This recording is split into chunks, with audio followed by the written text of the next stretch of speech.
போல் நம்ம இந்த நிகழ்ச்சி ஆரம்பிக்கிறதுக்கு முன்னாடி நம்முடைய குருஜியான டாக்டர் பிரம்மஸ்ரீ பிதா பத்திரிகை அவரை வணங்கி நம்ம தொடரலாம். மகாதார் பாபா ஃபவுண்டேஷன் கூட நன்றியை தெரிஞ்சுக்கிட்டு நம்ம தொடரலாம். மாஸ்டர்ஸ், நம்ம கடந்த செக்ஷனில் நம்ம சில விஷயங்கள் தெரிஞ்சுக்கணும். நம்மளுக்கு விஸ்வசக்தின்றது மூலமான சக்தி. அது நம்மளுக்கு இஷ்டம் இருந்தாலும் இல்லாக்கிட்டு நம்மளுக்கு கொடுக்கப்படும் எப்போனாக்கா ஆழ்ந்த தூக்க நிலைமையில. ஸோ அந்த ஆழ்ந்த தூக்க நிலைமையில் வர விஸ்வசக்தி நம்முடைய பௌத்திக உடல் மட்டும் எடுத்துக்க முடியாது டைரெக்டாக. அது நம்ம சூக்ஷ்ம உடல் தான் எடுத்துக்க முடியும். நம்மளுக்கு மொத்தம் 7 உடல்கள் இருக்குது.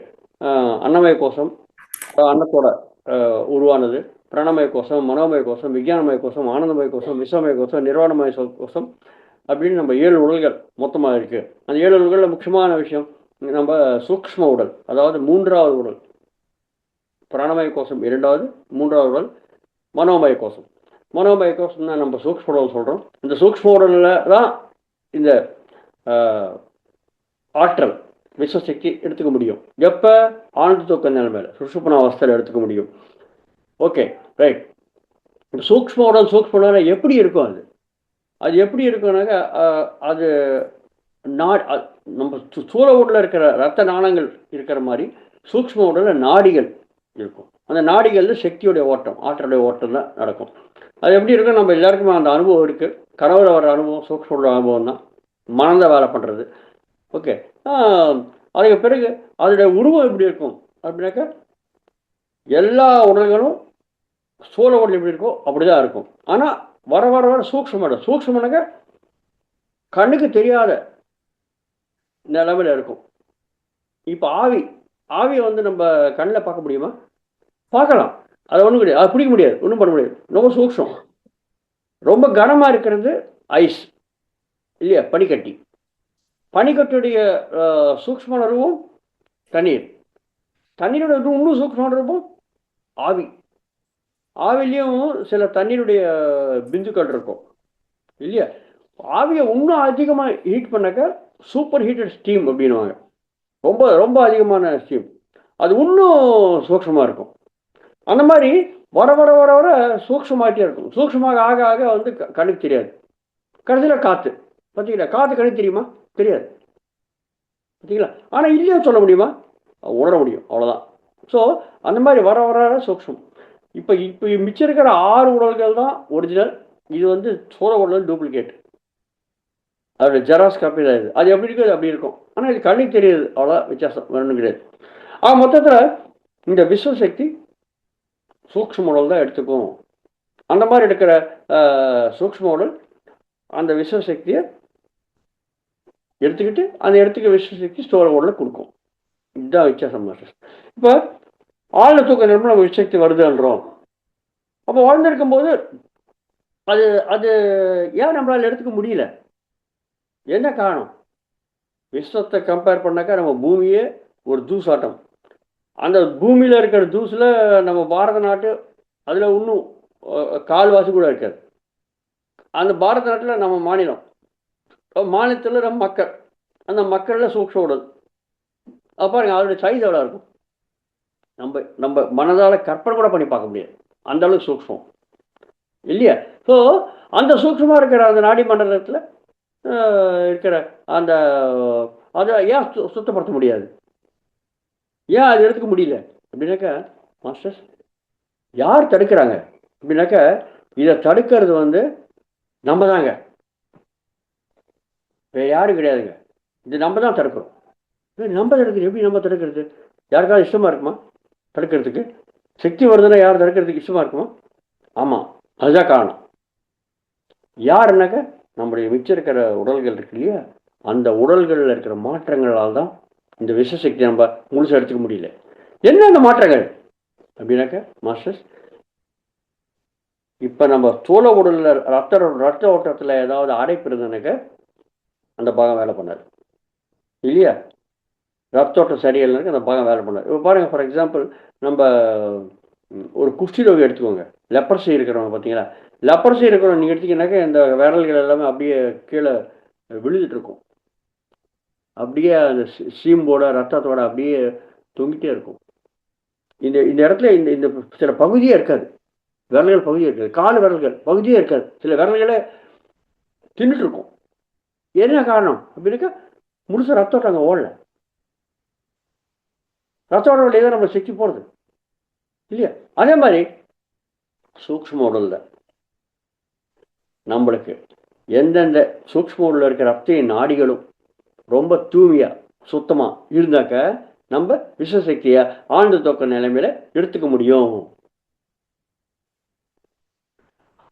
அப்ப ஏன் அந்த தூய்மையா இல்லை அப்படின்னாக்கா அது காரணம் யாரு? அது காரணம் யாருனாக்கா அந்த அடைப்புகளுக்கு காரணம் யாருனாக்கா நம்ம தான். அது நம்ம அடைப்புகள் எடுத்துருக்கோம் அப்படின்னாக்கா நம்ம பண்ற கர்மக்கள் மாஸ்டர்ஸ். நம்ம என்ன கர்மா பண்றோமோ அந்த கர்மக்களுடைய வினை தான். இன்னும் சொல்ல போனாக்க கெட்ட கர்மாக்கள், இன்னும் பச்சையை சொல்ல போனாக்க பாவ கர்மாக்கள், ஹிம்ச கர்மாக்கள், அந்த வினை தான் நம்முடைய சூக்ஷ்ம உடல்ல இருக்கிற நாடிகள்ல அடைப்பா மாறுறதுங்க. பார்த்தீங்களா மாஸ்டர்? இது என்னது, இது எப்படி மாறுறது அப்படின்னாக்க அதுதான் மாஸ்டர். ஆக்சுவலி உங்களுக்கு சின்ன உதாரணம் சொன்னால் புரியும் எப்படி அது மாறுதுனாக்கா. நம்ம ஒரு காரியம் பண்ணுறோம், ஏதோ ஒரு கர்மம் பண்ணுறோம், ஒரு 1000 பேருக்கு நம்ம சாப்பாடு போட்டோம்னு வச்சோங்களேன். நம்ம என்ன கர்மம் பண்ணுறோமோ நல்லது பண்ணாக்க நல்ல பலன், கெட்டது பண்ணால் கெட்ட பலன், அது எல்லாருக்குமே தெரியும் இல்லையா? ஸோ நம்ம ஒரு நல்ல கர்மம் பண்ணுறோம்னு வச்சுக்கோங்களேன். ஒரு 1000 பேருக்கு அன்னதானம் பண்ணுறோம். அன்னதானம் பண்ணாங்க நல்ல கர்மாவா கெட்ட கர்மாவா? 1000 பேருக்கு அன்னதானம் பண்ணால் நல்ல கர்மம் தான். அவருடைய பலன் என்ன? நல்ல பலன். என்ன பலனாக இருக்கும்? நம்மளுக்கு அன்னத்துக்கு எந்த விதமான குறை இல்லாத இருக்கும் இல்லை. 1000 பேருக்கு நம்ம அன்னதானம் பண்ணுறோம்னாக்க நம்மளுக்கு குறைஞ்சபட்சம் 1000 நாள் நம்மளுக்கு அன்னத்துக்கு குறை இல்லாத இருக்கும். அப்படி வச்சுக்கலாமே ஒரு உதாரணத்துக்கு, குறைஞ்சபட்சம் இல்லையா? அப்போ அந்த பலனை யார் அனுபவிக்கணும்? நான் தான் அனுபவிக்கணும். சப்போஸ் இன்றைக்கி அன்னதானம் பண்ணியிருக்கேன் நான் ஒரு 1000 பேருக்கு, நல்ல கர்மா, அந்த பலனை நான் அனுபவிக்கணும். ஆனால் அனுபவிக்காத நான் இந்த உடல் விட்டு போயிட்டேன், செத்துட்டு அனுப்பிச்சிக்கலாங்க. உடல் பிரிஞ்சிடுச்சு, உயிர் பிரிஞ்சிடுச்சு உடல்லேருந்து இல்லையா? அப்போ என்ன ஆகும்? அந்த கர்ம பலன் என்ன ஆகும்? எனக்கு தான் சேரணும், நான் அனுபவிக்கணும். அனுபவிக்கணும்னாக்க உடல் சேர, உடல் இல்லை. உடல் இல்லை எப்படி அனுபவிக்கிறது? போய் சேரும் அந்த கர்மா மாஸ்டர்ஸ். இதுதான் நம்ம கொஞ்சம் கொஞ்சம் விளக்கமாக தெரிஞ்சுக்க வேண்டியது. எங்கே போவோம்னாக்க நம்ம சொன்னோம், அப்போ நம்ம செத்துட்டு பிறகு நம்ம எந்த நிலமையில் இருப்போம்? நம்ம சூக்ஷ்ம உடல் நிலமையில் இருப்போங்க. ஏன்னா அது பர்மனெண்ட் சொன்னேன். சோழ உடல் ஒவ்வொரு பிரிவிலும் மாறிட்டே இருக்கும். எத்தனை பிரிவு எடுத்தாலும் மாறாதவர் தான் சூக்ஷ்ம உடல், அதுதான் பர்மனெண்ட்டு. சோழ உடல் டெம்பரரி, இது ஜெராக்ஸ் காப்பி. மற்ற எல்லா உடல்களும் ஒரிஜினல்ஸ் இல்லையா? அப்போ இந்த கர்மாவுடைய பலன் ஏதோ ஒரு இடத்துல பதிவாயிருக்கணும். பதிவாயிட்டு நான் திருப்பி வேற இடத்துல உடல் எடுக்கும்போது அந்த இடத்துல திருப்பி அந்த கர்மாவுடைய பலன் சேரணும் அந்த உடலுக்கு. அப்போ எங்கே பதிவாயிருக்கும்? எங்கே பதிவாயிருக்கு? இந்த சூக்ஷ்ம உடலில் பதிவாயிருக்கும். எப்படி? சூக்ஷ்ம உடலில் சித்தம் பண்ணுற விஷயத்தில் பதிவாயிருக்கும். அதுதான் ஒரு சேஃப் டெபாசிட் லாக்கர். நம்ம பண்ண கர்மாவுடைய பலன்கள் அந்த லாக்கரில் வச்சுருப்பாங்க, சேஃப் டெபாசிட் லாக்கர். அது சாவி யார்கிட்ட இருக்கும்? நம்மகிட்ட தான் இருக்கும் இல்லையா? நம்ம அடுத்த சோழ உடல் இருக்கும்போது அந்த சாவி ஓப்பன் ஆகிட்டு சூக்ஷ்ம உடலில் இருக்கிற அந்த சித்திரத்தில் கர்மா பலன் அந்த பிறவியில் எந்த இடத்துல எந்த உருவத்தில் இருக்குமோ அந்த ஸ்தூல உடலுக்கு அது டிரான்ஸ்ஃபர் ஆகும். இந்த மாதிரி நம்ம கர்மாவோட பலன்கள் டிரான்ஸ்ஃபர் ஆகிட்டே இருக்கு. ஸோ இப்போ நான் அன்னதானம் பண்ணியிருக்கேன், நான் மறைஞ்சாச்சு, செத்துட்டாச்சு. செத்த பிறகு அப்புறம் அந்த சித்தத்தில் அந்த பதவியாகி அந்த அந்த கர்மாவோட படம் பதிவாகி அடுத்த பிரிவில் நான் வேற எங்க இடத்துல இருக்கிறோம் அந்த பிரிவுக்கு அந்த சூழ ஊருக்கு அது டிரான்ஸ்ஃபர் ஆகும். எனக்கு அந்த பிரிவில் இப்போ 10,000 நாள் எனக்கு சாப்பாடுக்கு பஞ்சம் இல்லாத இருக்கலாம். நல்ல கர்மா பண்ணியிருக்கேன் பார்த்தீங்களா? இதே மாதிரி கெட்ட கர்மா பண்ண கூட அப்படிதான். ஃபார் எக்ஸாம்பிள், நம்மளால் யாருக்கு ஒரு சின்ன ஆக்சிடென்ட் ஆச்சு, அவன் கால் விரல் கட் ஆகிடுச்சு. கால் விரல் கட் ஆகிடுச்சுனாக்கா நம்ம வண்டியை ஓட்டி போகும்போது கால் விரல் கட் ஆகிடுச்சு ஏதோ ஒரு காரணத்தினால. அந்த பலன் என்னாச்சு? இன்னொரு ஜீவனுக்கு ஹிம்சை நடந்திருக்கு இல்லையா? ஹிம்சை நடந்திருக்கு, துன்பம் ஏற்பட்டிருக்கு. அன்னதானம் இன்பம், அதை சலுகை ரூபத்தில் அனுபவிக்கிறோம். நம்ம பண்ண கெட்ட கர்மா இன்னொரு ஜீவனுக்கு ஹிம்சை நடந்திருக்கு. ஹிம்சை நடந்தாக்க அது கெட்ட கர்மா. கெட்ட கர்மம் நம்ம தான் அனுபவிக்கணும். ஆனால் இந்த பிறவியில் நான் அனுபவிக்கலை அதை. அது என்னாச்சு, அந்த கர்மம் அப்படியே சேர்க்க வச்சு வட்டி அதிகமாக அதிகமாகி நம்ம கடைசி இந்த பிறகு முடிஞ்சு போச்சு. ஆனால் அந்த ஜீவனுக்கு பண்ண ஹிம்சை கர்மாவுடைய பலன் நான் அனுபவிக்கணும். ஆனால் அனுபவிக்கிறதுக்கு வாய்ப்பு கிடைக்கல இந்த இந்த பிரிவில். ஆனால் இந்த பிரிவு முடிஞ்சு போச்சு. முடிஞ்சு போகிற பிறகு சூக்ஷ்ம உடலில் சித்தத்தில் அந்த பலன் பதிவாயிட்டு அடுத்த பிறகு நான் போயிட்டேன். அடுத்த பிறகு போன பிறகு பார்த்தீங்கன்னா அடுத்த பிறகு நம்ம அந்த பலனை எடுத்துகிட்டு போனாக்க அசலோட வட்டி அதிகமாக இருங்க. என்னால் ஒரு விரல் கட்டாச்சு ஒரு ஜீவனுக்கு. அடுத்த பிறகு நான் எடுத்துன்னு போயிட்டேன் அந்த கர்மாவுடைய பலன். அடுத்த பிறவியில் ஏதோ ஒரு நிகழ்வு நடந்து இந்த கால் போயிடலங்க. இப்போ விரல் எங்கே கால் எங்கே, அசலோட வட்டி அதிகம். அதே மாதிரி 1000 பேருக்கு அன்னதானம் பண்ணேன், இதே பேர் அனுபவிச்சா பரவாயில்ல. அடுத்த பேருக்கு எடுத்துன்னு போனேன், 10,000 நாள் எனக்கு அன்னத்துக்கு தேட வேண்டிய அவசியம் கிடையாது, அவ்வளோ சலுகை இருக்கும். அதனால தான் மாஸ்டர்ஸ் நம்ம பண்ணுற கர்மா மேலே கொஞ்சம் விழிப்புணர்வு அதிகமாக இருக்கணும். என்ன கர்மா பண்ணுறோம், ஹிம்சை கர்மா பண்ணோம் நம்ம, அதுதான் பாவம். நீங்கள் இன்னொரு ஜீவனுக்கு துன்பத்தை கொடுத்தீங்க, இன்னொரு ஜீவன் நீங்கள் நினைவு வச்சுக்கணும். ஜீவன் ஜீவன் ஜீவன் மனுஷன் மட்டும் கிடையாது. நீ கோழியை சாப்பிட்டீங்க, சிக்கன் மட்டன் சாப்பிட்டீங்க, லெக் சூப் நல்லா ஓன்னு சாப்பிட்டீங்க. இப்போ உண்மை தெரியலையா எனக்கு, உண்மை ஆளி அப்படின்னு ரொம்ப இது அழட்டிக்கலாம். நீங்கள் உண்மை ஆளப்பார் நீ சொல்றிய, நான் ஏதாவது ஜீவனுக்கு இன்னொரு ஜீவன் நம்ம சாப்பிட்றவங்க ஒரு ஹிம்சை பண்ணி தான் சாப்பிடணும், சாவடிச்சா சாப்பிடணும் இல்லையா? ஊரோட இருக்கிற ஜீவன் சாவடிச்சா சாப்பிடணும். சாப்பிட்ட பிறகு நம்ம ஏதோ ஒரு காரணத்துக்காக நீங்கள் சாப்பிட்றீங்க, அதெல்லாம் விஷயம். ஆனால் நடந்ததுன்னா ஹிம்சை இல்லையா? ஸோ அவருடைய பலன் எங்கே, இந்த சித்தத்தில் பதிவாயிடும். நீங்கள் அனுபவிச்சு இந்த பீரியடில் அனுபவிச்சா ஓகே, அனுபவிக்கலனுக்கு நிறைய வாட்டி அனுபவிக்க மாட்டோம். அதனால தான் இந்த மாதம் சாப்பிட்றவங்க எத்தனை பேருமே எனக்கு ஒன்றுமே நடக்கலை இன்னும் நீ சொல்கிற அப்படின்னு அவங்க நம்மளை மிரட்டி சொல்லுவாங்க இல்லையா? நீ சொல்கிறதெல்லாம் உண்மை கிடையாது அப்படின்ட்டு. ஆனால் தப்பிக்க முடியாது மாஸ்டர்ஸ், நல்லது பண்ணாலும் தப்பிக்க முடியாது, கெட்டது பண்ணாலும் தப்பிக்க முடியாது. அது என்ன சித்தத்தில் பதிவாயிட்டு அடுத்த பிரிவுக்கு எடுத்து போக முடியும்.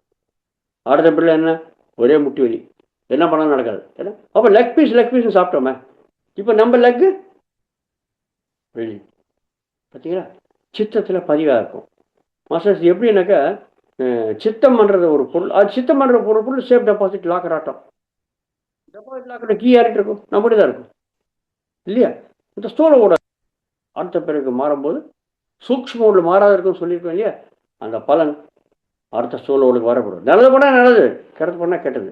நல்லது பண்ணாக்க அது சலுகை ரூபத்தில் அனுபவிப்போம், எல்லா வசதிகள். கெட்டது பண்ணாக்க அது பாவ ரூபத்தில் அனுபவிப்போம். பாவமானாக்க அதுதான் வியாதி, ரோகம். அது என்ன ஆகும், நம்முடைய கெட்ட கர்மாவுடைய பலன் இந்த சூக்ஷ்ம உடல்ல நாடிகளில் அடைப்பா ஏற்படும். இப்போ லெக் பீஸ் நல்லா சாப்பிட்டோம், நம்ம சூக்ஷ்ம உடல்ல இருக்கிற நாடிகளில், சூக்ஷ்ம உடல்ல இருக்கிற அந்த கால் பாகத்தில் சூக்ஷ்மமாக இருக்குன்னு சொன்னேன் இல்லையா, நாடிகள் சூக்ஷ்மமாக இருக்குன்னு சொன்னேன் இல்லையா, அந்த கால் பாகத்தில் அடைப்பா ஏற்பட்டுரும். அப்போ சூக்ஷ்ம உடல் தான் ஒரிஜினலு, ஸ்தூல உடல் டூப்ளிகேட்னு சொன்னேன். இப்போ அடுத்த பிரிவு எடுக்கும்போது சூக்ஷ்ம உடலில் அந்த கால் பாகத்தில் அடைப்பு, ஸ்தூல உடலில் முட்டி வெளி. பார்த்தீங்களா, இதுதான் நடக்கிறது. ஸோ எப்போ இந்த அடைப்பு இருக்கோ அப்போ விஸ்வசக்திக்கு ரொம்ப அதிகமான சக்தி இருக்கு இல்லையா? நம்ம சூக்ஷ்ம உடல் எவ்வளோ சின்னது, அவ்வளோ சக்தி உள்ள விஸ்வசக்தி, அவ்வளோ ஆற்றல் உள்ள விஸ்வசக்தி நம்ம சூக்ஷ்மத்தில் இருக்கிற அந்த அடைப்பை நீக்க மாட்டேன்றது. ஆழ்ந்த தூக்க நிலைமையில பண்ணியில் எடுத்துடலாமே, என்ன ப்ராப்ளம் அப்படின்னாக்க மாஸ்டர்ஸ் இங்கே நம்மளுடைய பர்மிஷன் கிடையாதுங்க, நம்ம அனுமதி இல்லை.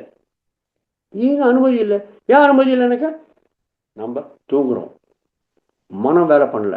ஆழ்ந்த தூக்க நிலைமையில விஸ்வசக்தி வரும் மாஸ்டர்ஸ், நார்மலாக இருக்கும்போது வராது. நம்ம தூங்குறோம்னாக்க நம்மளுடைய அனுமதி இல்லை, பர்மிஷன் இல்லை. நம்மளுடைய பர்மிஷன் இல்லாத விஸ்வசக்தியாக கூட எந்த வேலையும் பண்ண முடியாது.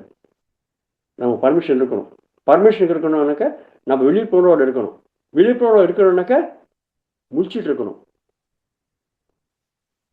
முழிச்சிட்டு இருந்து நம்ம இந்த சுஷுப்னா அவஸ்தாவை எடுத்துன்னு வர முடிஞ்சது, அப்போ விசசக்தி வருங்க. விசசக்தி வரது கண்டிஷன் என்ன? விச கண்டிஷனுக்கு விசசக்தி வரது கண்டிஷன் மூன்று சாந்தமாகணும். ஒன்று உடல், இரண்டாவது மனம், மூன்றாவது புத்தி. இந்த மூன்றுமே சாந்தம், அதாவது வேலை பண்ணக்கூடாது. இந்த மூணுல எது வேலை பண்ணாலும் விசக்தி வராது இல்லையா? இந்த மூணுமே சாந்தமாக இருக்கும்போது அதுதான் அப்போதான் விசக்தி வரும். ஆனால் நம்ம விழிப்புணர்வு இருக்கும்போது இந்த மூணுமே சாந்தப்படுறதுக்கு முயற்சி பண்ணுவோம். அதுதான் மாஸ்டர் தியானம் பண்ணுறது. அங்கே தான் வரோம் நம்ம. Okay okay. இப்போ ஆழ்ந்த தூக்க நிலைமையில நம்ம மனம் வேலை பண்ணல. ஓகே. அப்புறம் உடல் வேலை பண்ணல, ஆனால் விசக்தி வருது. புத்தி வேலை பண்ணாது, ஏன்னா புத்திக்கு முடிவெடுக்க வேண்டிய அவசியம் கிடையாது. புத்தி வேலை பண்ணாது. ஸோ மூணுமே சாந்தமாக இருக்குது. அப்போ விசக்தி வருது. ஆனால் நம்ம சூக்ஷ்ம உடல் இல்லை இருக்கிற அடைப்புகள்னால அந்த விசசக்தி எந்த அளவுக்கு நம்ம சூக்ஷ்ம உடலில் இருக்க நாடிகள் சுத்தமாக இருக்கோ அது வரையும் தூய்மையாக இருக்கோ அது வரையும் எது இடத்துல அடைப்பு இருக்கோ அது நின்றும். ஏன் நின்றும் அப்படின்னாக்கா நம்முடைய பர்மிஷன் கிடையாது. என்ன நம்ம பர்மிஷன் கிடையாது மாஸ்டர்ஸ்? உங்களோட விஷயம் நம்ம தெரிஞ்சுக்கணும். நம்ம எந்த கர்மா பண்ணாலும் அந்த கர்மா நம்ம முழு மனதோட பண்ணுறோம், ஈடுபாடு பண்ணுறோம். அந்த கர்மா பண்ணும்போது நம்மளுக்கு இது நல்லதுன்னு தான் தெரியும், நினச்சி தான் நம்ம பண்ணுறோம். அதுக்கு ஒரு சின்ன உதாரணம் சொன்னால் உங்களுக்கு புரியும். ஒரு ஆள் கைதி ஆகிட்டு, அதாவது ஜெயிலில் அவர் தண்டனை அனுபவிக்கிறார். என்ன தண்டனை? ஆயுள் கைதி. ரைட். அங்கே போய் கேட்டேங்க, ஏன் இந்த தண்டனை வந்திருக்கேன்னு. ஒரு கொலை பண்ணிட்டு வந்திருக்கேன் நான். என்ன கொலை பண்ணிட்டு வந்திருக்கேன் நீ? ஓகே, கரெக்டா இல்லையா அப்படின்னு கேட்டு பாருங்க அவரை. அவரும் சொல்லுவார், நான் பண்ணது கரெக்ட் அப்படின்னு. ஆனால் உலகத்தை பொறுத்த வரையும், விஸ்வத்தை பொறுத்த வரையும், உலகத்தை பொறுத்த அவர் பண்ணதானே ஹிம்சை இல்லையா? ஸோ ஆனால் அவரை பொறுத்த வரையும் அவர் கரெக்டு. பார்த்தீங்களா? அவர் சரின்னு தோன்றுச்சு, அதனால தான் அவர் கொலை பண்ணியிருக்கார். மாஸ்டர், இப்படிதான் நம்ம எல்லா கர்மா பண்ணுறோம். நம்ம கர்மா பண்ணும்போது நம்மளுக்கு சரின்னு படுறது. ஆனால் விஸ்வ நியமத்து பிரகாரம், விஸ்வத்துடைய விதி பிரகாரம், உலக நீதி பிரகாரம் நம்ம பண்ணது ஒரு ஜீவனுக்கு ஹிம்சை. அந்த ஹிம்சையோட பலன் என்ன? நம்ம சூக்ஷ்ம உள்ள அடைப்பு, அதுதான் வியாதி ரூபத்தை அனுபவிச்சாகணும். பார்த்தீங்களா? ஸோ அடுத்த பிரிவில், இந்த பிரிவில் ஏதோ கொஞ்சம் தண்டனை அனுபவிச்சுட்டு இருக்காரு. ஆனால் உண்மையான ஹிம்சை, செத்துட்டா இல்லையா? செத்துட்டானே இவன் தண்டனை அனுபவிக்கிறார். அது எப்படி ஈக்குவல் ஆகும்? பாதி, அவ்வளோதான், வேற ஒன்றும் கிடையாது. சமுதாயத்திலேருந்து தனியாக ஒரு மூலையில் உட்காந்துருக்கார், அவ்வளோதான், ஜெயிலில். ஆனால் சத்த ஜீவன் எவ்வளோ துன்பத்தை அனுபவிச்சுட்டு இருக்கோம் அவர் கொலை பண்ணும்போது. அந்த துன்பத்தை அவர் அனுபவிச்சுட்டு இருக்கார? அந்தளவுக்கு அனுபவிக்கலையே. அதனால அடுத்த பிரிவுக்கு எடுத்துன்னு போக முடியும். சித்தத்தில் பதிவாயிட்டு சூக்ஷ்ம உடலோட இந்த சித்தம் சூக்ஷ்ம உடலோட இருக்கும். அடுத்து வேற ஏதாவது தண்டனை ரூபத்தில் அவர் எப்படி கொலை பண்ணாரோ அதுக்கு தகுந்த மாதிரி அந்த பௌதிகமாக இல்லை மானசீகமாக, இல்லை பௌதிகமாகவும் மானசீகமாகவும் அவர் துன்பத்தை அனுபவிப்பீங்க. அது எப்படி அனுபவிப்போன்றது அந்த கர்மாவுடைய தியரியை நம்ம தெரிஞ்ச நம்ம பார்த்துக்கலாம். ஆக மொத்தத்தில் துன்பத்தை நீங்கள் அனுபவிச்சாவீங்க. அதனால் நம்ம பண்ணுற கர்மா அலட்சியமே நல்லதாக நம்மளுக்கு தோன்றது. அது அந்த கெட்ட கர்மா, பாவக்கர்மா நம்ம சூக்ஷ்ம உள்ள அடைப்பாக ஏற்பட்டுறது. ஸோ நம்மளுடைய முழு மனதோட ஈடுபட்டு நம்ம அந்த கர்மா பண்ணுறோம் இல்லையா? அதனால சூக்ஷ்ம உள்ள அடைப்பாக ஏற்படுறது. அதனால தான் விஸ்வசக்தி எவ்வளோ பவர்ஃபுல்லாக இருந்தாலும், எவ்வளோ சக்தி உள்ளதாக இருந்தாலும், நம்முடைய பர்மிஷன் இல்லாத அந்த சூக்ஷ்ம உள்ள இருக்கிற அடைப்பை க்ளீன் பண்ணாதுங்க, சுத்தப்படுத்தாதுங்க. அதனால்தான் நம்ம தூங்கும்போது ஆழ்ந்த தூக்க வந்தால் கூட சூக்ஷ்ம உள்ள இருக்கிற அடைப்பு க்ளீன் ஆகாது. எனக்கு நம்ம பர்மிஷன் கிடையாது. இப்போ பாருங்க, ஒரு சின்ன உதாரணம் சொன்னால் உங்களுக்கு புரியும். இப்போ சின்ன பசங்க இருப்பாங்க, சின்ன பசங்களுக்கு ஹை ஃபீவர் வந்துருக்கு, ரொம்ப ஜுரம் வந்துருக்கு. ஜுரம் வந்தாக்க நம்ம டாக்டர்கிட்ட அழைச்சின்னு போவோம். அழைச்சின்னு போனால் அவன் தூங்கிட்டே இருப்பான். அவன் தூங்க நினச்சவன டாக்டர் அழைச்சிட்டு டாக்டரை செக் பண்ணி பார்த்துட்டு ஒரு இன்ஜெக்ஷன் கொடுக்க வேண்டியதாக இருக்கும் அவருக்கு.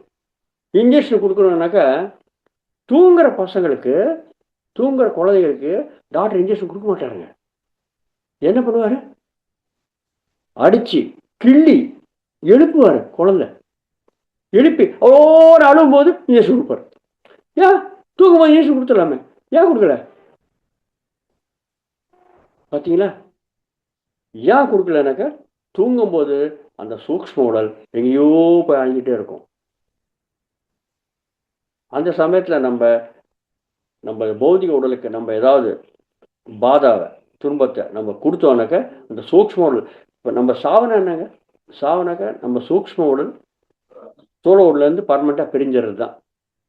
அப்போ உயிரோடு இருக்கும்போது என்ன ஆகுது, இந்த ஸ்தூல உடலோட எல்லா சூக்ஷ்ம உடலையும் சேர்த்து ஒரு கயிறோட பட்டப்படுறது, ஒரு நூலோட கட்டி வச்சிருக்கோம். அந்த நூல் பேர் தான் சில்வர் கார்டு. அதை பற்றி நீங்கள் தெரிஞ்சிருப்பீங்க. சில்வர் கார்டு வெள்ளி நூல். இந்த நூலோட தான் ஸ்தூல உடல் மற்ற எல்லா சூக்ஷ்ம உடல்களும் கட்டி வச்சிருப்பாங்க. அந்த நூல் எங்கே வேணாலும் எவ்வளோ தூரத்துக்காக போகும், எந்த லோகத்துக்காக போகும், நீ கவலைப்பட அவசியம் கிடையாது. யாரும் அத்துருவானான்ட்டு எனக்கு சூக்ஷ்மம் இருக்க சொன்னேன். யாரும் அது யாரும் கட் பண்ண முடியாது இல்லையா? எப்போ அது கட் ஆகும்? நம்ம சாகும்போது சூழ உடல்லேருந்து மிச்ச எல்லா சூக்ஷ்மங்களும் பிரிஞ்சிடும். அதுதான் மரணம் மாஸ்டர்ஸ். பார்த்தீங்களா? ஸோ தூங்கும்போது நம்ம சூக்ஷ்ம உடல் அங்கங்கே போயிட்டு ரவுண்ட் அடிச்சுட்டு கடவுள் சொல்கிறோம் இல்லையா? அப்போ என்னாச்சு, நம்ம சூக்ஷ்ம மனோமய உடல் ஆஸ்ட்ரல் பாடி, அதுக்கு அந்த ஸ்தூல உடலுக்கு கனெக்ஷன் இருந்துகிட்டே இருக்கும் இந்த சில்வர் கார்டு வழியாக. ஸோ தூங்கும்போது சின்ன பசங்க தூங்கும்போது அவங்க சூக்ஷ்மம் எங்கே சுற்றிட்டே இருக்கும், அவங்கள விழிப்புணர்வில் இல்லை அவங்க. அதனால இன்ஜெக்ஷன் கொடுக்க மாட்டார் டாக்டர். எப்போ என்ன பண்ணும், அடித்து எழுப்பி அவன் அழுவும் போது இன்ஜெக்ஷன் கொடுப்பாரு. அப்போ என்ன ஆகும், அடித்து எழுப்புனாக்க சூக்ஷ்ம உடலுக்கு இந்த சில்வர் கார்டு வழியாக சூக்ஷ்ம உடலுக்கு அந்த சமாச்சாரம் போய் சேரும். ஏய் ஒன்று எழுப்புறாங்க யாராவது சூழ உடலோட அப்படின்ட்டு உடனே சூக்ஷ்ம உடல் சூழ உடலோட சேர்ந்துடும். சேர்ந்த பிறகு எல்லாமே சேர்ந்த பிறகு அப்போ இன்ஜெக்ஷன் கொடுப்பார். அவர்கிட்ட பரவாயில்ல. அதுதான் நம்ம விழிப்புணர்வு இல்லை. நம்முடைய பர்மிஷன் தேவை ஏதாவது பண்ணுறதா இருந்தாக்க. அப்போ தான் எல்லா உடலும் ஒத்துக்கும். அதனால் பாருங்கள், நம்ம யாராவது சின்ன பசங்க தூக்கிட்டே இருப்பாங்க காலில், ஸ்கூல் டைம் ஆகிடுறது, நம்ம எழுப்பதான் போட்டு அடித்து எழுப்பக்கூடாது. எப்படி எழுப்போம் நம்ம? முதல்ல நம்ம எழுப்புறதா இருந்தாங்க, ஏன்னா சூக்ஷ்மம் எங்கேயும் சுற்றிட்டே இருக்கும். ஒருவேளை நீங்கள் அடித்து எழுப்பினீங்க அப்படியே அதிர்ச்சியோட எந்திரிச்சு அப்படியே அழுவ ஆரம்பிச்சிருவாங்க பயங்கரமாக பயத்தோட.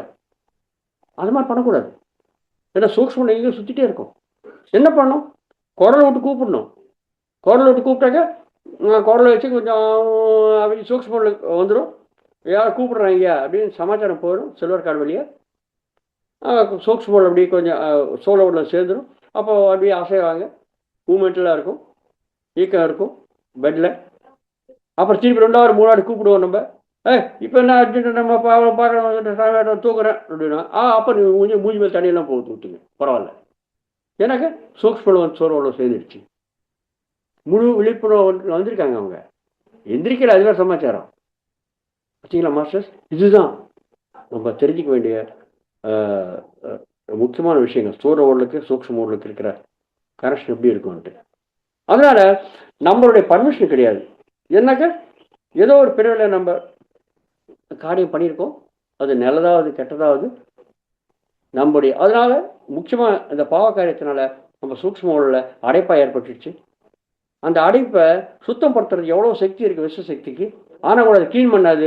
ஏன்னா நம்ம ஆழ்ந்து தூக்க நிலைமையில தான் விஷசக்தி வருது. அப்போ நம்முடைய மன வேலை பண்ணல. நம்முடைய மன வேலை பண்ணல எனக்கு பர்மிஷன் கிடையாது. அப்போ பர்மிஷன் கொடுக்கணும்னா எப்படி கொடுக்குறது? பர்மிஷன் கொடுக்க நீங்கள் விழிப்புணர்வாக இருக்கணும் இல்லையா? விழிப்புணர்வோட நீங்கள் உட்காந்து மன வேலை பண்ணுங்கனாக்கா விஷசக்தி வராத. அப்போ என்ன பண்ணுறது? அதுதான் மாஸ்டர்ஸ் நம்ம பண்ண வேண்டியது விஷயம். அதுதான் அங்கே தான் தியானம் வருதுங்க. பார்த்தீங்களா? ஸோ என்ன சொன்னோம், கண்டிஷன் என்ன சொன்னோம்? தியானம் அப்படின்னாக்க எதுவுமே வேலை பண்ணக்கூடாது. உடல், மனம், புத்தி மூன்றுமே சாந்தமாக இருந்தால் தான் நம்மளுக்கு விஷசக்தி வரும். சுசுப்ன அவஸ்தாவை தூக்க நிலைமையில் இல்லாத விழிப்புணர்வுகளை எடுத்துன்னு வர்றது தான் தியானம். சரிங்களா? ஸோ நம்முடைய வியாதின்றது இந்த ஸ்தூல உடலில் கிடையாது, சூக்ஷ்ம உடலில் தான் இருக்குது, அந்த அடைப்புகள் ரூபத்தில். அந்த சூக்ஷ்ம உடலுக்கு நீங்கள் மருந்து கொடுக்கணும். நம்ம என்ன பண்ணுறோம்னாக்கா போதி உடலுக்கு மருந்து கொடுத்துட்றோம். இது எப்படின்னாக்கா ஒரு ஒரு செடி இருக்குன்னு வச்சுக்கோங்களேன். செடிக்கு நீங்கள் தண்ணி ஊற்றணுன்னாக்க எங்கே ஊற்றுவீங்க? வேரில் ஊற்றணும். வேரில் ஊற்றுனாக்கா செடி முழுசாக போய் சேரும். வேரில் ஊற்றாத நீங்கள் கிளை மேலே இல்லை இல்லை இப்போ பூ மேலே இல்லை பழத்து மேலே இல்லை காய் மேலேயோ இல்லை அந்த காண்டத்து மேலேயோ இப்போ நீங்கள் தண்ணி ஊற்றுனாக்கா எப்படி எப்படி போய் சேரும் செடிக்கு? வேரில் ஊற்றணும். நம்ம வேறு தான் சூக்ஷ்ம உடல். இந்த வெளியில் பார்க்குற இந்த கிளைகள் காய் பழம் இதெல்லாம் பூ எல்லாம் கூட ஸ்தூல உடல். பார்த்தீங்களா? இப்போ நம்ம வேருக்கு மருந்து கொடுக்கணும். ஆனால் நம்ம ஏன் வேருக்கு மருந்து கொடுக்காத நம்ம பௌதிக உடலான கிளைகளுக்கு அதுக்கெல்லாம் கொடுக்குறோம். ஸோ எங்கே கொடுக்குறோம் மருந்து? வியாதி நிவாரணம் ஆகணும் அப்படின்னாக்கா சூக்ஷ்ம வேரில் தண்ணி ஊற்றணும். அதே தான் சூக்ஷ்ம உடலுக்கு மருந்து கொடுக்கணும். எப்படி சூக்ஷ்ம மருந்து கொடுக்குறது? அதான் கண்ணுக்கு தெரியாதே. ஸோ கண்ணுக்கு தெரியாத சூக்ஷ்ம மருந்து கொடுக்கணும்னாக்க நம்ம விழிப்புணர்வோட உட்கார்ந்து அந்த ஆழ்ந்த தூக்க நிலைமை சுசுப்ன அவஸ்தாவை ஜாகிரத அவஸ்தாவில் விழிப்புணர்வு நிலைமை நீங்கள் எடுத்துன்னு வர முடிஞ்சது. அப்போ முழு மனதோட நீங்கள் இருப்பீங்க. அப்போ விசசக்தி வரும். நம்ம பர்மிஷன் இருக்கு. இன்னொரு விஷயம் நம்ம தெரிஞ்சுக்கணும் மாஸ்டர்ஸ்.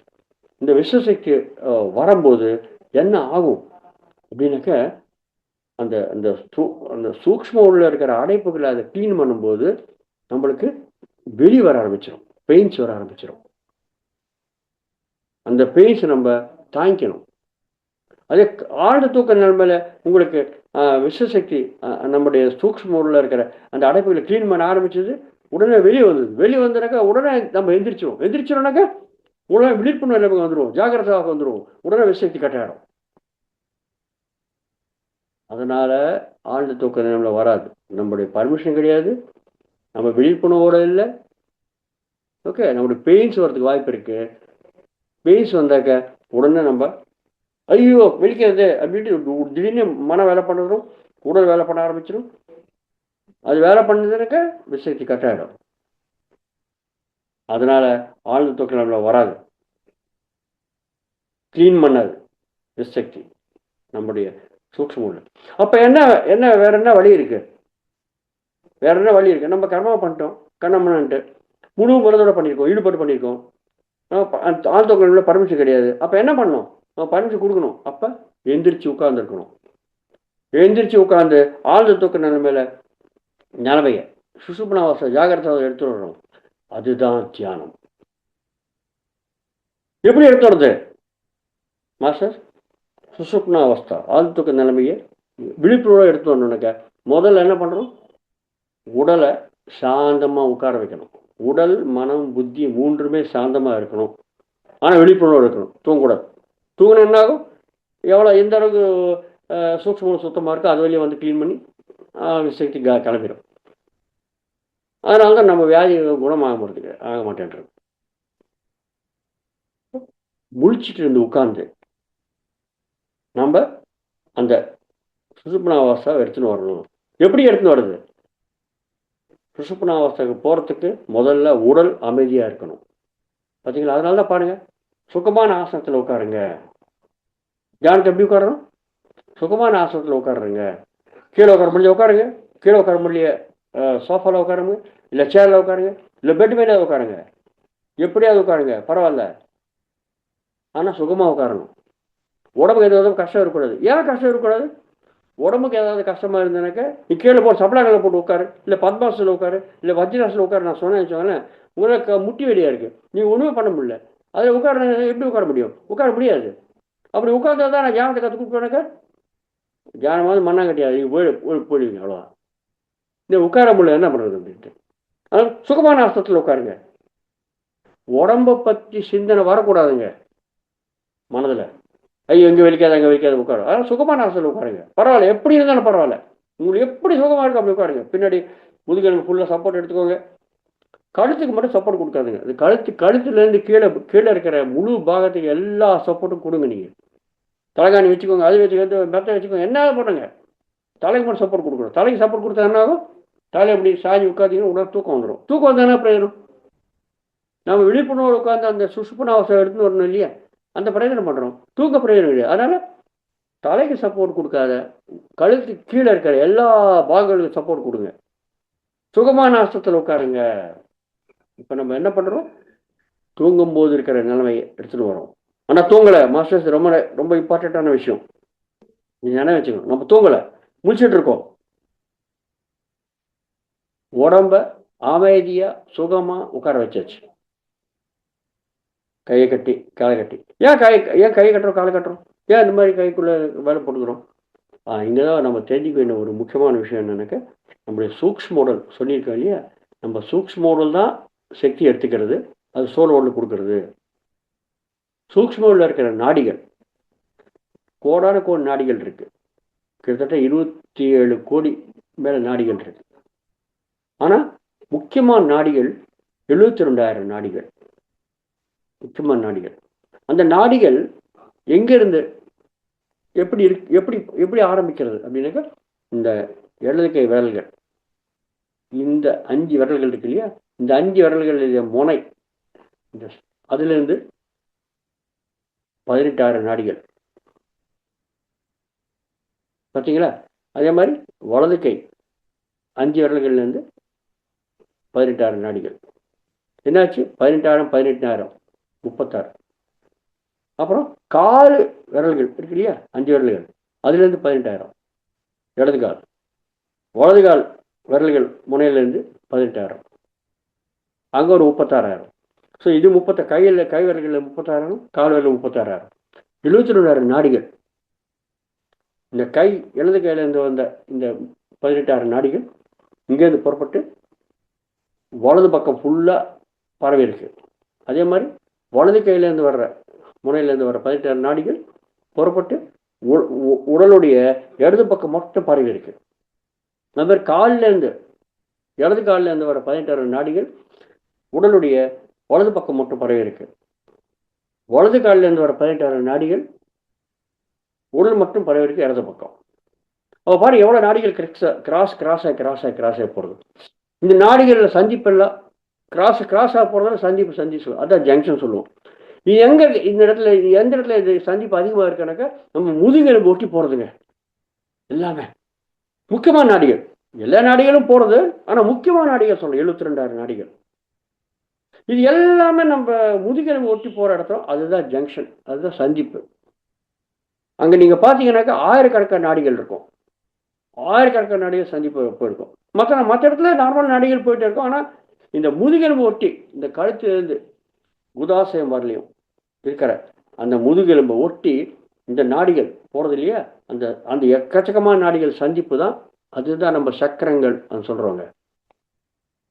நம்மளுக்கு 7 சக்கரங்கள் இருக்கு. மூலாதாரம் நம்ம உட்கார்ற இடம், சுவாதிஷ்டானம் நம்முடைய மர்மஸ்தானம், மணிப்பூரகம் நம்ம தொப்பல், அநாகத நம்முடைய இதயம், விசுத்தா நம்முடைய கண்டம் அதாவது கழுத்து,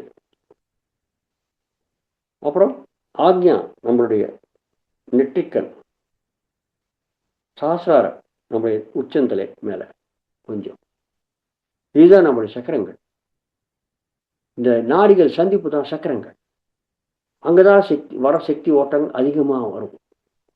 நிறைய சக்தி ஓட்டம் வருது, நிறைய நாடிகள் சந்திக்கிறது இல்லையா, நாடிகள் மூலமா சக்தி வருது சொன்னேன் பார்த்தீங்களா. அந்த நாடிகள் இல்லை சக்தி ஓட்டம் சரியா இருந்தானாக்க, நீங்க பார்த்தீங்கன்னாக்க அந்த ஒவ்வொரு நாடி பின்னாடி ஒவ்வொரு சிறப்பு, அதாவது சிப், அதாவது கிளாண்ட் இருக்கு. அந்த கிளாண்ட் பிரகாரம் நம்ம வேலை பண்ணுவோம். இப்போ ஃபார் எக்ஸாம்பிள் தைராய்டு இங்கே இருக்கு,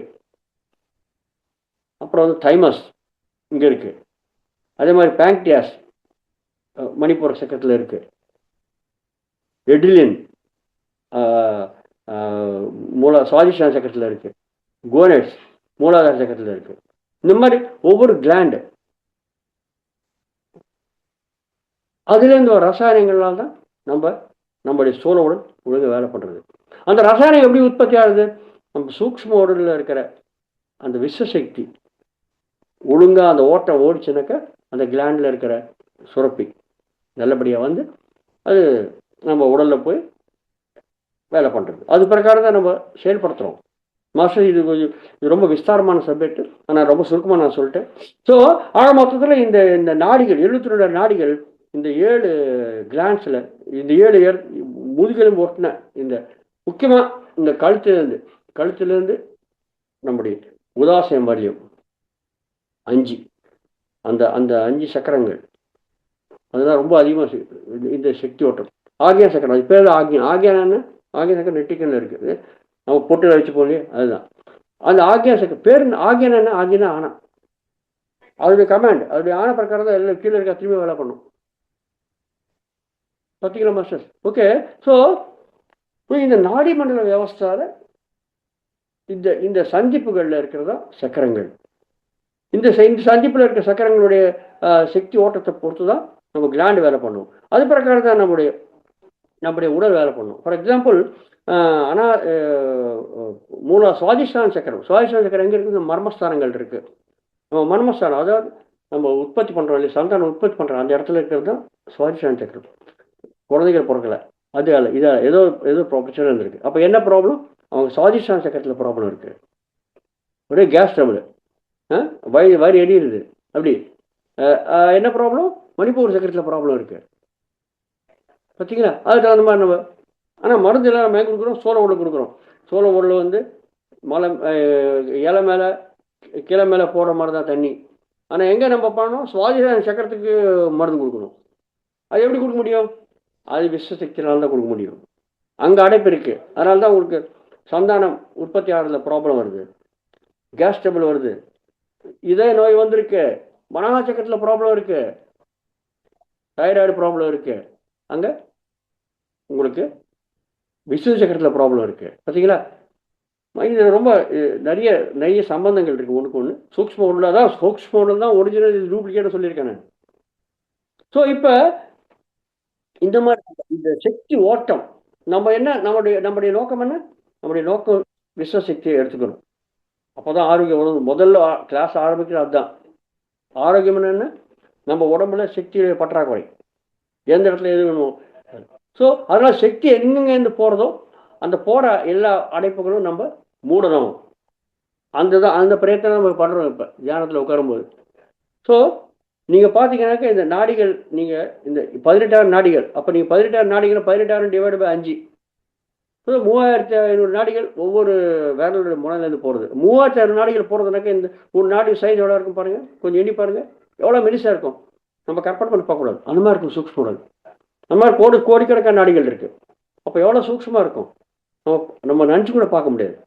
ஸோ பாருங்கள், இந்த வேலை பண்ணும்போது வேலை பண்ணுறதுக்கு அதிக வேலை பண்ணுறது யார் தெரியுமா? நம்ம உடம்புல உறுப்புகளில் காலு கை தான். ஸோ அதிகமாக சக்தி அதுலேருந்து செலவாகுது. இந்த நாடிகளுடைய முனையிலேருந்து வருது இல்லையா, இதுலேருந்து தான் சக்தி ஓட்டம் வெளியில் வருது, செலவாகுது. அதனால தான் கை எடுத்து இது பண்ண முடியும், கால் எடுத்து ஓட முடியும், பண்ண முடியும் எல்லாமே. அதனால் நம்முடைய நோக்கம் என்ன? நம்ம விஸ்வசக்தியை எடுத்துக்கணும். விஸ்வசக்தி எடுத்துக்கிறதுக்கு என்ன கண்டிஷனு? உடல் சாந்தம், மனம் சாந்தம், புத்தி சாந்தம். அப்போ நம்ம உடல் சாந்தம் பண்ணணும் அப்படின்னாக்க உடல்லேருந்து எங்கெந்த இடத்துல சக்தி போகிற ஓட்டைகள் இருக்கோ அந்த ஓட்டைகளை அடைக்கணும். அதனால தான் காலை கிராஸ் பண்ணி உட்காருங்க. நம்ம எல்லாருமே ஒரு பெரிய மேக்னெட், ஒவ்வொருத்தரும் ஒரு மேக்னெட்டுங்க. மேக்னெட் எப்படி இருக்கும்? அதுக்கு நார்த் போல் சவுத் போல் இருக்கும் இல்லை, உத்தர துருவம் தட்சிண துருவம் இருக்கும். நார்த் போல்லேருந்து காந்த கதிர்கள் சவுத் போலுக்கு வரும், சவுத் போல்லேருந்து திருப்பி நார்த் போலுக்கு போகும். அதே மாதிரி நம்ம எல்லாருமே ஒரு காந்தம் தான், நடமாடும் காந்தங்கள். நம்முடைய நார்த் போல் உச்சந்தலை, சவுத் போல் காலு. ஸோ சக்தி ஓட்டம் ஓடுறது கண்டினியூஸாக, கதிர்கள் ஓடுறது, மேக்னட்டிக் கதிர்கள், காந்த கதிர்கள், கண்ணு தெரியாது, அதான் சூக்ஷ்ம உடல். பார்த்தீங்களா? அது ஓடிட்டே இருக்கு. கதிர்கள் ஓட ஓட நம்மளுக்கு சக்தி செலவாகிட்டே இருக்கும். அதனால் முக்கியமாக இந்த இந்த கை விரல்கள் முனைகள், கால் விரல்கள் முனைகள், அங்கேருந்து தான் இந்த இந்த மேக்னட்டிக் ரேஸ், அதாவது காந்த அலைகள் போயிட்டே இருக்கும். அதனால நம்ம கால் இப்படி கிராஸ் பண்ணுங்க அப்படின்னாக்க இடது கால் முனைகள்லேருந்து போகிற இந்த சக்தி ஓட்டம் இப்படி கிராஸ் பண்ண உடனே வலது கால் வெளியே போகும். வலது கால்லேருந்து போகிற சக்தி ஓட்டம் இடது கால் வழியாக போகும். கைகள் இப்படி கிராஸ் பண்ணி உட்காந்துருந்தனால இடது கை வழியா இதுக்கு முனையிலேருந்தா போகிறோம்னு சொன்னேன் இல்லையா, இடது கை முனையிலேருந்து போகிற இந்த சக்தி ஓட்டம் வலது கைக்குள்ளே போயிடும். வலது கை முனையிலேருந்து போகிற சக்தி ஓட்டம் இடது கைக்கு போயிடும். இப்படி பண்ணுறதுனால லாக் பண்ணுறதுனால இந்த லாக் கூட்டு போடுறோம், நம்ம ஓட்டையை அடிக்கிறோம். பார்த்தீங்களா, இப்படி உட்காந்துருக்கறனால மற்ற இடத்துல நீங்கள் பார்த்தீங்கன்னா மற்ற இடத்துல சக்தி போகிறதுக்கு வாய்ப்பு இல்லை. ஏன்னா மற்ற எல்லாமே க்ளோஸ்டு, எல்லாம் க்ளோஸ் மூடி இருக்கு. இதுதான் ஓப்பனில் இருக்குது. பாருங்கள், விரல்கள் ஓப்பனில் இருக்குது, கால் விரல்கள் கை விரலாம் ஓப்பனில் இருக்குது, மற்ற எல்லாமே மூடி இருக்குது. ஏன்னா இது வழி தான் நம்ம நிறைய வேலை பண்ணுறோம். சக்தி அதிகமாக செலவாகிறது இது வழியே தான். அதனால் இதை அடைக்கணும். அதனால் காலை கிராஸ் பண்ணுங்கள், கை விரலுக்குள்ள விரல்கள் கோத்துட்டு உட்காருங்க. அப்போ என்ன ஆகுது, நம்ம உடம்புல வெளியில் போகிற சக்தி நம்ம உடம்புல வெளியில் போகாத நம்ம உடம்புக்குள்ளே சுற்றிட்டே இருக்கும். பார்த்தீங்களா, ஓட்டை அடித்தாச்சு. அப்புறம் கை கட்டியாச்சு, காலை கட்டியாச்சு, சுகமான ஆசனம் உட்காந்தாச்சு. மனதில் உடம்பு பற்றி எந்த விதமான யோசனை வரக்கூடாது. அப்புறம் வாயை மூடிட்டு இருக்கும். ஏன்னா வாய் பேச்சுனாக்க வாய் வழியாக நம்ம சக்தி செலவாகுது. ஏன்னா வாய் கர்மேந்திரம் சொல்லியிருக்கேன் நான். வாய் பேச்சுனா சக்தி செலவாகுது. அதனால் வாய் மூடி உட்காந்துருக்கும். வாயிலேருந்து சக்தி செலவாகலை, எதுவும் சாப்பிடல, ப்ளஸ் பேசலை. அப்புறம் அடுத்தது கண்களை முடிக்கணும். ஏன் கண்களை முடிக்கணும்? நீங்கள் பார்த்தீங்கன்னா கண் வழியாக நம்மளுக்கு 70% சக்தி நம்மளுக்கு செலவாகுதுங்க. மிச்சம் இருக்கிற 30% சக்தி தான் நம்ம மிச்சம் இருக்கிற உடம்புல செலவாகுதான். பாரு, எந்த வேலையும் கிடையாது. நம்ம டிவி பார்த்து உட்காந்துருக்கலாம், ரிமோட் இருக்குது, எந்திரிக்கூட போக வேணாம். கண்டினியூஸாக 1 மணி நேரம் 2 மணி நேரம் நூற்றுக்கணக்கான சேனல்ஸ் இருக்குது. போட்டு பார்த்தே இருக்கலாமே ஒவ்வொரு சேனலையும். ஒரு 4 மணி நேரம் பார்த்த பிறகு எப்படி இருக்கும்? ஆசையாகிடும். உட்கார்ந்தா இருக்குங்களே, பக்கத்தில் இருக்கிற முந்திரி பருப்போ இல்லாட்டி காஃபியோ சாப்பிடலாமே, அதை சாப்பிட மாட்டீங்க. என்ன பண்ணுவோம், நம்ம ஒரு 4 மணி நேரம் பார்த்த பிறகு கண்கள் மூடி கொஞ்சம் ரெஸ்ட் எடுத்துக்கலாமான் இருக்கும். என்ன ஆச்சு? கண் மூலியமாக சக்தி செலவாச்சு. உட்கார்ந்தா இருக்கும், கால்கள் கைகள் யூஸ் பண்ணல, ரிமோட் தவிர ஆன் ஆஃப் பண்ணுறது வேறு எதுவும் பண்ணல. ஆனால் கூட நம்மளுக்கு ஆச்சரியம் வந்திருக்கு. அப்போ என்ன அர்த்தம்? கண் மூலியமாக சக்தி செலவாகிறது. அதனால் சக்தி எந்தெந்த இடத்துல போகிறதோ எல்லாம் ஓட்டெல்லாம் அடைக்கணும்னு சொன்னேன் நான் இல்லையா. அதனால் கண்களை போட சொல்கிறேன். 70% சக்தி நம்மளுக்கு கண் மூலியமாக சேமிப்பாருது, செலவாகுது. அதனால் சேவ் பண்ணணும், அந்த ஓட்டை அடைக்கணும். காலை கிராஸ் பண்ணியாச்சு, கை கிராஸ் பண்ணியாச்சு, வாய் முடியாச்சு, கண்கள் கட்டியாச்சு, சுகமான ஆசனத்தில் உட்காந்தாச்சு. இப்போ எந்த நிலைமையில இருக்கும்? தூங்கலை, முடிச்சிட்டு இருக்கோம். அதுதான் ரொம்ப இம்பார்ட்டண்ட்டு. உடம்ப சாந்தமாக உட்கார வச்சாச்சு. முதல் கண்டிஷன் என்ன? சாந்தி சாந்தி சாந்தி. 3 சாந்தங்களில் முதல் சாந்தம் உடல் சாந்தம். உடல் சாந்தம் உட்கார வச்சாச்சு. அப்போ ஓகே, உடல் சாந்தம் உட்கார வச்சாச்சு. அப்புறம் என்னாச்சு? அப்புறம் கண்களை முடியாச்சு. கண்கள் ஏன் மூடணும்? இன்னொரு விஷயம் என்னன்னாக்க, கண்களை ஏன் திறக்கிறோம்? எதுக்கு என்ன இருக்கோ அது மாதிரி யோசனை வந்துடும் கண்ணை திறந்து பார்த்தாக்க. அதனால் கண்களை மூட சொல்கிறோம். சக்தியும் செலவாகும், ப்ளஸ் கண்கள் திறந்தாக்க என்ன இருக்கோ அது மேலே யோசனை வந்துடும். யோசனை வந்தால் மனம் வேலை பண்ணுறது. நம்ம நோக்கம் என்ன? 3 சாந்தமாகிடணும், உடல் மனம் புத்தி. மனம் வேலை பண்ண என்ன பிரயோஜனம் கிடையாது. அதனால் கண்களை முடியாச்சு, உடல் சாந்தமாக உட்காந்துடுச்சு. இனி உள்ள மனம் வேலை பண்ணுறது. என்ன பண்ணும்? அது கடந்த காலத்தை பற்றியோ வருங்காலத்தை பற்றியோ ஏதோ ஒரு யோசனை பண்ணிட்டே இருக்கும் இல்லையா. மனதை சாந்தப்படுத்தணும். எப்படி மனதை அமைதிப்படுத்துறது? நம்ம கண்டிஷன் வரணும்னாக்கா மனதையும் அமைதிப்படுத்தணும். மனதை அமைதிப்படுத்துறதுக்கு என்ன வழி இருக்குது? நீங்கள் நாம ஜபம் பண்ணலாம். ஓம் நம சிவாயா பண்ண என்ன ஆகும்? ஏன் பண்ணக்கூடாது? தியானத்தில் சொல்கிறோம் இல்லையா, நாம ஜபம் பண்ணக்கூடாது, ரூபத்தை நீங்கள் கற்பனை பண்ணி பார்க்கக்கூடாது. ஏன் பண்ணுறோம்? நாம ஜபம் பண்ண என்ன ஆகும்? ஓம் நம சிவாயா கொஞ்சம் அனுப்பிறகு ஓம் நம சிவாயா பண்ணிட்டே இருக்கும். பண்ண பிறகு கொஞ்சம் அனுப்பிறகு மனதுக்கு போர் அடிச்சிடும் இல்லையா. மனம் மாற்று தேவை. மனதுக்கு ஒரே விஷயத்து மேலே அதை ஒட்டிகிட்டு இருக்காது. ஓம் நம சிவாய போட்டு ஓம் நமோ நாராயணாயனம் வரும்.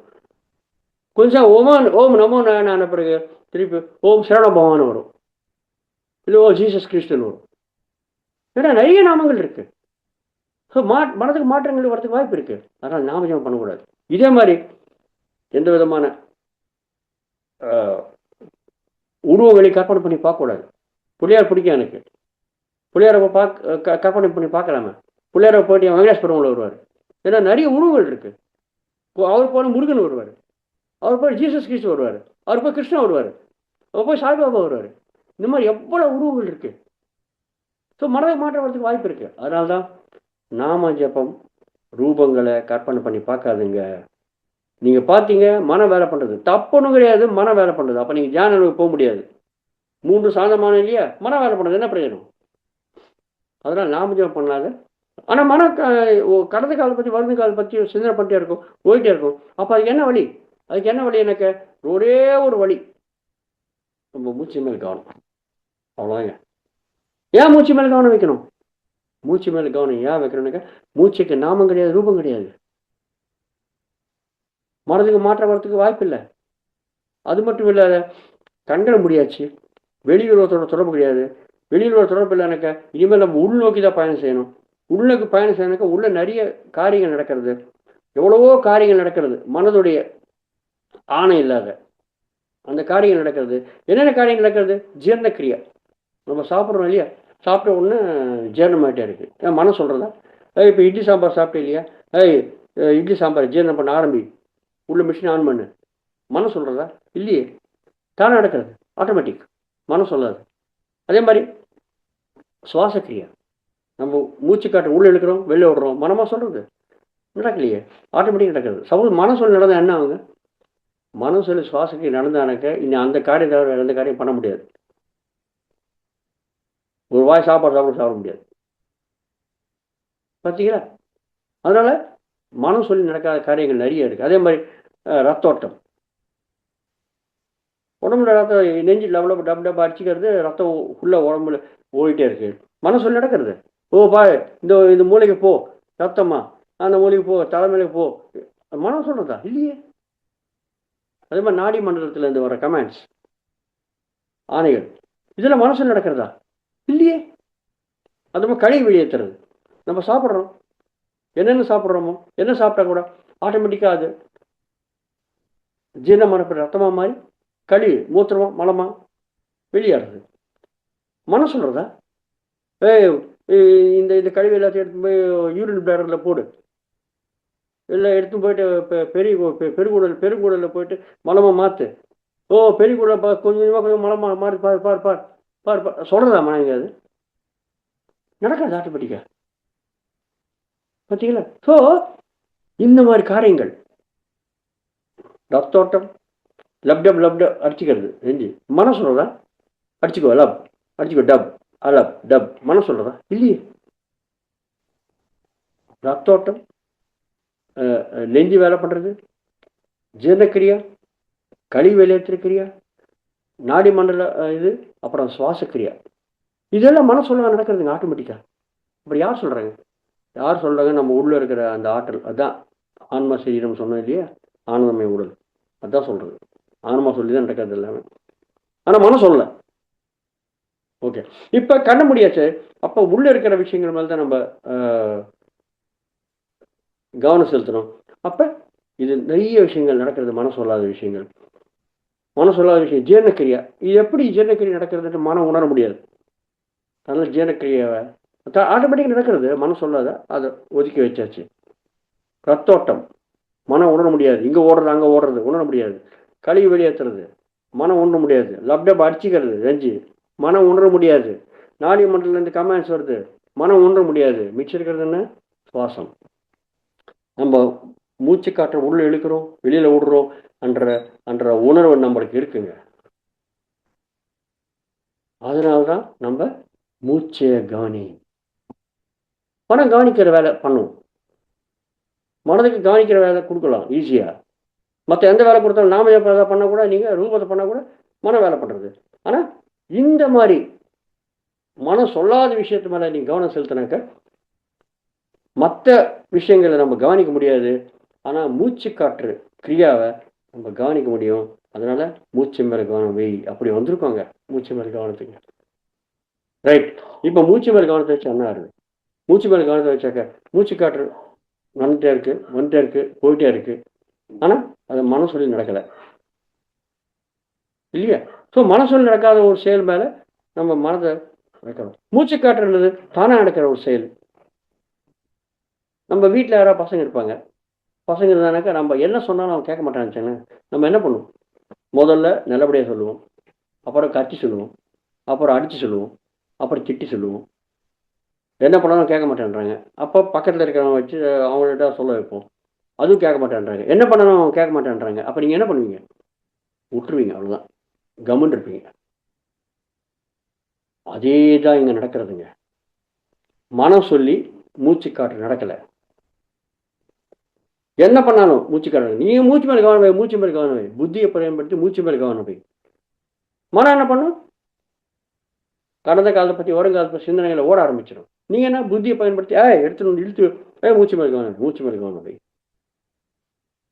மூச்சு காட்ட மனம் சொல்லபடி கேட்க மாட்டேன்றது. அப்போ மனம் என்ன பண்ணும்? மனதுக்கு தேவை இருக்கிறது மாற்றம். எப்படி மாற்றம் வரும்? நாம ரூபோடு தான் மாற்றம் வரும். மூச்சு காட்டுக்கு நாமம் கிடையாது, ரூபம் கிடையாது.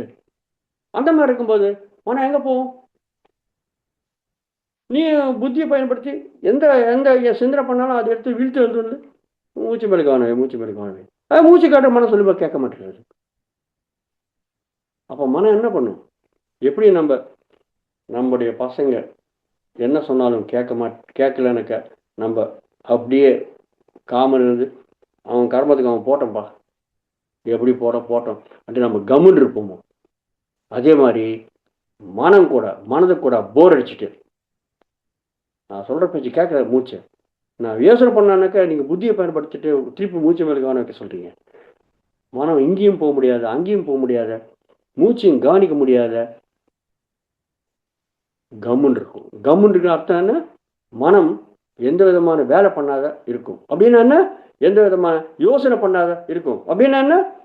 யோசனை இல்லாத நிலைமை. அப்படின்னாக்க எண்ணங்கள் இல்லாத நிலைமை. அப்படின்னா என்ன? மனம் சாந்தம். முடிச்சிட்டு இருக்கோம், மனம் சாந்தம், மனம் அமைதி ஆயிடுச்சு. அதனால்தான் தியானம் பண்ணா முதல்ல வர்ற பிரயோஜனம் மன அமைதி.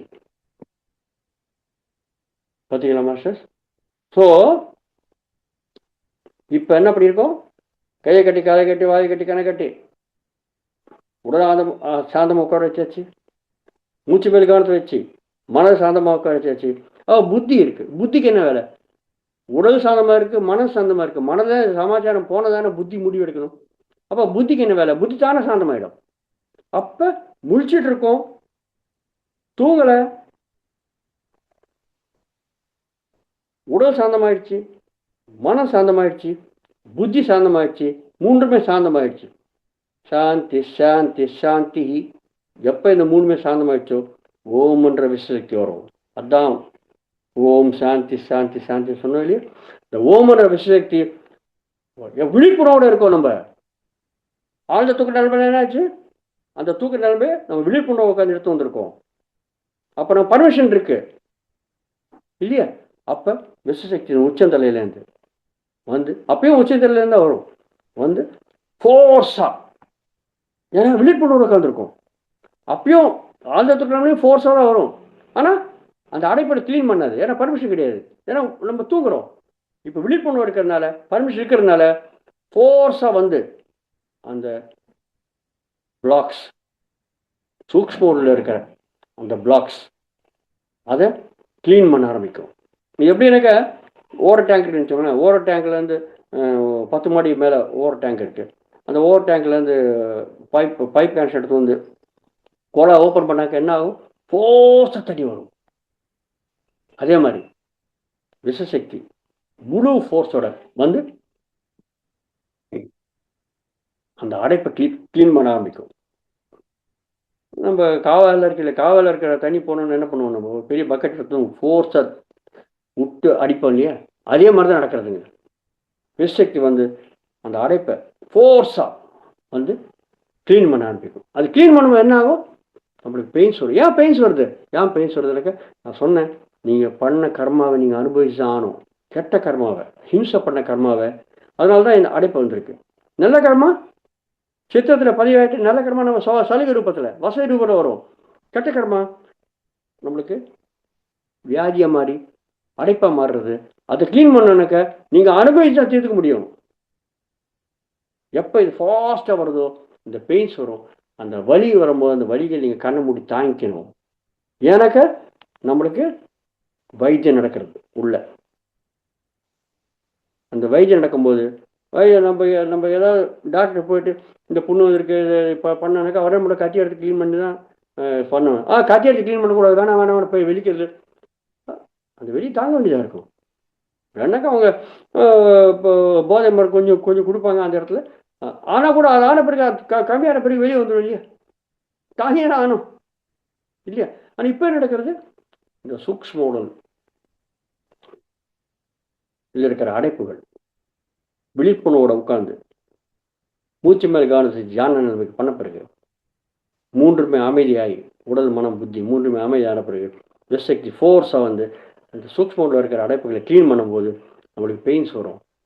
நம்ம கர்மா பண்ணியிருக்கோம், அந்த கர்மானால தான் அந்த அடைப்பு வந்திருக்கு. அந்த கர்மா பண்ணும்போது முழு கவனத்தோட விழிப்புணர்வோட ஈடுபட்டு பண்ணியிருக்கோம். அந்த கர்மாவுடைய வினையை நம்ம அனுபவிச்சு ஆனோம். அப்போ நம்ம விழிப்புணர்வோடு உட்கார்ந்து இருக்கும்போது அந்த விஷயத்தை வந்து க்ளீன் பண்ணும்போது அந்த பெயின்ஸ், அந்த வெளிகள் நம்ம மனப்பூர்வமாக தாங்கிக்கிறோம். அனுபவிக்காத போகாத சொல்லியிருக்கேன் நான். பார்த்தீங்களா மாஸ்டர்? அந்த மாதிரி தினந்தோறும் நம்ம நம்முடைய வயசோட இருக்க 10 நிமிடங்கள் உட்காந்து நீ கண்டினியூஸா எவ்வளோ சமயம் நம்ம எண்ணமிட்டு நம்ம இருப்போமோ அவ்வளோ சமயம் இந்த விஷசக்தி வந்து நம்மளுடைய சூக்ஷ்ம இருக்க அடைப்புகளை க்ளீன் பண்ண ஆரம்பிக்கும். அந்த வெளிகள் நம்ம அப்படியே தாங்கிக்கணும். டெய்லி டெய்லி டெய்லி நம்ம பண்ண பண்ண பண்ண பண்ண பண்ண பண்ண நிதானமாக அந்த சூக்ஷ்ம இருக்க அடைப்புகள் க்ளீன் ஆகிட்டே இருக்கும். அந்த வெளிகள் தாங்க தாங்க தாங்க தாங்க தாங்க கொஞ்ச நாள் ஆன பிறகு சூக்ஷ்ம இருக்கிற எல்லா அடைப்புகளும் சுத்தமாகிடும்.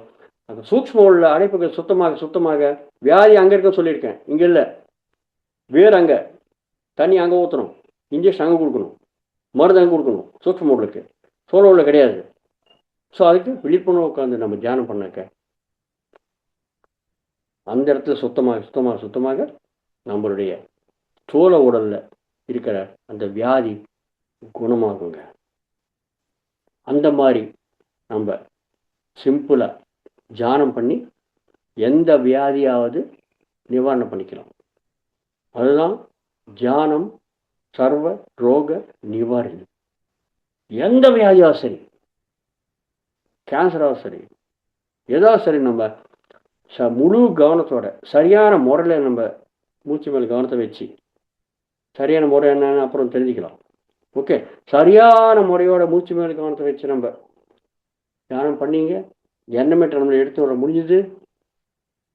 அந்த நிலைமையில் இருக்கும்போது சூக்ஷ்ம விஷயத்தை க்ளீன் பண்ணும்போது நம்ம அந்த வெளிகளை தாங்கிட்டு இருக்க முடியுது. அதெல்லாம் கண்ணை தரக்கூடாது. கடை திறந்தா என்ன ஆகும்? ஐயோ ரொம்ப அதிகமாக வெளியே வருது, கண்ணை திறந்துடுவீங்க. கண்ணை திறந்தா என்ன ஆகும்? கண் எதுக்கு என்ன இருக்கோ அது மாதிரி யோசனை வந்துடும். அப்போ மன வேலை பண்ண ஆரம்பிக்கிறது. மன வேலை பண்ணது விஷயத்தை கட்டாயிடும். பார்த்தீங்களா, விஷசக்தி வரத்துக்கு என்ன காரணம், என்ன கண்டிஷனு? உடல் சார்ந்தமாக இருக்கணும், மனம் சார்ந்தமாக இருக்கணும், புத்தி சார்ந்தமாக இருக்கணும். அந்த கண்டிஷன் ரொம்ப கஷ்டப்பட்டு நம்ம எடுத்து வந்திருக்கோம். மூச்சு மேல் கவனத்தை வச்சு இப்போ பெரிய பெயின் வரைச்சு நம்ம டக்குன்னு கண்ணை திறந்தானே என்ன ஆகும்? டக்குன்னு கட்டாயிடும். அப்போ திருப்பி நம்ம உட்காந்து கண்களை மூடிக்கிட்டு மூச்சு மேல் கவனத்தை வச்சு திருப்பி திருப்பி அந்த பிரயத்தனம் பண்ணணும். எவ்வளோ சமயம் வேஸ்ட்டாக போயிடுச்சு பார்த்தீங்களா? அதனால் அதை நம்ம தாங்கிக்கணும்.